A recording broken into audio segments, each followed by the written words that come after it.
They say every scar carries a story, but some scars hold more than pain, they hold secrets. And some secrets were never meant to be uncovered. In a small village deep within the reddened heart of Africa, there was a girl who walked the dusty roads to school every morning with her head bowed low, her steps soft, her silence louder than the chatter of the other children. Her name was Amina. She was only 13, but there was something about her that unsettled even the elders who had seen storms and wars and things that children should never see. It was not her shy demeanor, nor her thin frame that seemed to tremble even in still air, it was her eye. Or rather, what covered it. Amina wore an eye patch. A plain black cloth tied around her head, concealing her left eye completely. She never removed it, not even at night, not even when washing at the river. The children whispered cruel things about her. Some said she had no eye at all, just an empty hole filled with shadows. Others said she was born with a curse, that anyone who looked upon her uncovered eye would fall into madness. The mothers warned their children not to stare too long, not to ask too many questions, and never, ever to mock her. But children rarely listened to warnings. And the day one of them dared to pull at her patch, the screams that followed were so chilling that the entire school fell silent for days. Still, no one spoke of it. No one dared to confront her, and no one dared to ask why. But if they had known the truth of why Amina wore that patch, they would never have let her walk among them. They would never have let her sit in their classrooms, or drink from their river, or laugh with their daughters. Because behind that patch was not an empty socket, nor a blind eye, it was something far older, far darker, something that did not belong to a child. And tonight, you will hear the truth. But I warn you, truth is not always a comfort. Sometimes, it is a wound that never heals. Sometimes, it is a door you should never open. Do you still wish to know why Amina wore that patch? The village of Nail was the kind of place where traditions wove tighter than cloth, where every soul knew every other by name and lineage. Mud huts with straw roofs echoed the central fire pit, where the elders gathered each night to tell stories, and where secrets were passed under the guise of wisdom. By day, children chased goats, women pounded maize, and men set off with spears toward the forest. It was a life untouched by the world beyond the hills. Yet even in such simple beauty, shadows lived. For every village carries a spirit, some protective, some vengeful, and some so restless that they move from one generation to the next, waiting for the right host. Amina's mother, Halima, had been a quiet woman too, known for her strange silences and the way her eyes would sometimes fix on nothing, as if she were staring at something no one else could see. She died giving birth to Amina. And though the midwives whispered blessings, they also whispered curses. They spoke of how Halima's last words were not prayers but a warning, that the child must never be left alone at night, that her left eye must always be covered. The midwives nodded, but midwives talk, and soon the entire village knew. They shook their heads, muttering, "The girl carries her mother's shadow." Her father, a fisherman who spent more time by the river than at home, did what he could. He tied the first patch around her tiny head when she was just days old, and as she grew, he replaced it again and again. The villagers thought it strange, cruel even.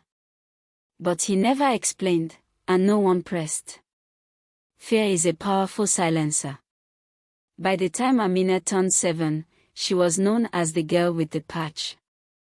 Some children avoided her, others taunted her, but all of them feared her. Teachers allowed her to sit near the back of the class, away from curious hands. For though she was quiet, there were moments, small, fleeting moments, when the cloth would slip. And when it did, those who caught even a glimpse swore they saw something watching. Not a normal eye. Something darker, wider, something alive. One boy, Musa, never believed the whispers. He was bold, the kind of child who laughed in the face of elders' warnings, who crept into forest after dark to prove his bravery. One morning, he snatched at her patch during lessons, pulling the knot loose. Amina screamed, clutching at her face, but too late. Musa stumbled back, his mouth open, his eyes wide. For a moment, he was frozen. Then, with a blood-curdling cry, he clawed at his own eyes as though trying to rip away the memory of what he had seen. It took 3 grown men to restrain him. His screams echoed through the village for 3 nights before his voice broke into silence. When he finally stopped, he could no longer speak. His eyes, vacant, empty, as though something had devoured not just his sight but his soul. From that day, no one ever touched Amina's patch again. But the whispers grew louder. The elders gathered, murmuring about curses, about debts owed to restless spirits, about eyes that do not belong to the living. And though they spoke in riddles, one truth lingered in the air: Amina's eye was not her own. And yet, life in the village went on. The children still went to school, the men still hunted, the women still sang. Amina still walked the dusty path each morning with her head bowed, her silence heavy as a storm about to break. But storms do not wait forever. It began slowly. At first, animals started vanishing: goats, chickens, dogs. No one thought much of it, predators often came down from the hills. But then the dreams began. Children woke screaming of an eye watching them through the darkness. Mothers reported seeing shadows crawl across their walls though no fire burned. Elders muttered that the air itself felt different, heavier. Some swore they heard whispers in the wind, calling Amina's name. Then, one night, as the village lay sleeping, a scream tore through the darkness. It came from the hut nearest the river, where Amina's father slept. Villagers rushed to the scene, but what they found froze their blood. He was lying still, his face pale, his chest unmoving. His eye, his left eye, was missing. The socket was not wounded, not bleeding, not torn as though by man or beast. It was simply gone. As though it had never existed. And in the corner of the hut stood Amina. Silent. Her patch dangling loose. From that night forward, Ndale was never the same. The children would no longer play near her. Mothers crossed themselves and dragged their little ones inside when she passed. Even the elders seemed afraid to speak too loudly. But fear cannot contain what was already awakening. The more Amina tried to hide her eye, the stronger its hunger grew. Shadows lengthened around her steps, whispers slithered in her ears, and at night, she began to hear voices calling her to remove the patch, to let the eye see freely, to feed. And when she could resist no longer, when she finally gave in, the entire village paid the price. The night of the harvest moon, the villagers gathered in the central square for celebration. Drums thundered, children danced, fire blazed high.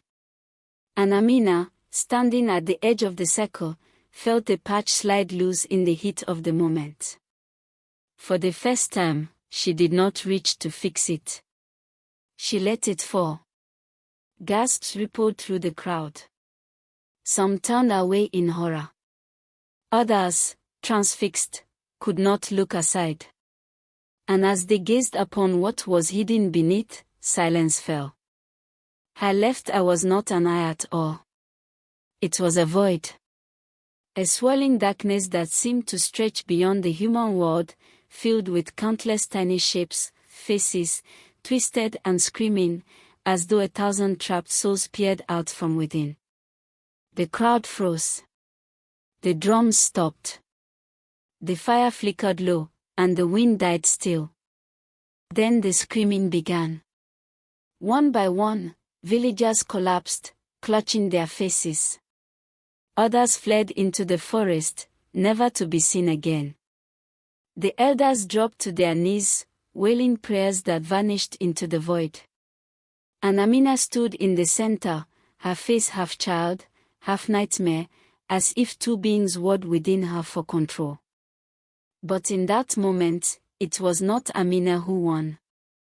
It was the Eye.